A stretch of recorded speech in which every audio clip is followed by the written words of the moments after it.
యెహోవాకు అసాధ్యమైన ఏదైనా ఉన్నదా? ఆదికాండం 18వ అధ్యాయం 14వ వచనంలో ఈ విధంగా సెలవిచ్చున్నాడు. యెహోవాకు అసాధ్యమైన ఏదైనా ఉన్నదా? మీదటికి నిర్ణయ కాలంన నేను తిరిగి మరలా మీ యుద్ధకు వచ్చేది నీ సమయంలోకని మన ప్రభు సెలవిచ్చున్నాడు. అంటే ఈ భూమి మీద ఈ సూర్యుని కింద ప్రతి ప్రయత్నమునకు ఒక సమయం కలదు అని చెప్పాడు.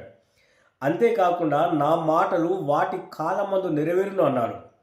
మన దేవాది దేవునికి అసాధ్యమైనటువంటి కార్యం సృష్టిలో ఏమైనా ఉన్నవా?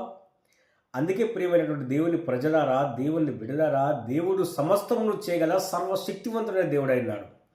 ఏ పనినైనను నిర్ణయ కాలం, దేవునికి ఒక టైం ఉంటుంది. కాలములు సమయములు అన్నీ ఆయన స్వాధీనం అందించుకున్న దేవుడు, సమస్త కాలగతులన్నీ ఆయన ఆధీనంలో ఉంచుకున్నటువంటి దేవుడు. నా మాటలు వాటి కాలమందు నెరవేరునని చెప్పాడు. కాబట్టి ప్రతి వారు చేసే ప్రార్థనలకు, విజ్ఞాపనలకు జవాబులు దయచేవాడు ఆయన. తగిన కాలమందు కార్యము చేయుటకు యెహోవా నాకు నేను త్వరపెట్టునన్నాడు. మీరు ఏ ఏ పనుల గురించి, ఏ ఏ విషయాల గురించి దేవుని సన్నిధిలో ఎదిరి చూస్తున్నారో, కనిపెట్టుకొని ఉన్నారో, ప్రతి వారి కార్యములను సఫలపరచు దేవుడు ఆయన అయినాడు. యెహోవాకు అసాధ్యమైనట్టు ఏది కూడా ఉండదు. ప్రేమైనటువంటి దేవుని ప్రజలారా, ఆయన సమయం కొరకు కనిపెట్టుకొని నిలిచి దీన మనస్కులై, వినయ మనస్కులై నిలిచుండండి. మహోన్నతమైన కార్యములు జరిగించి దేవుడు ఆయన అయినాడు.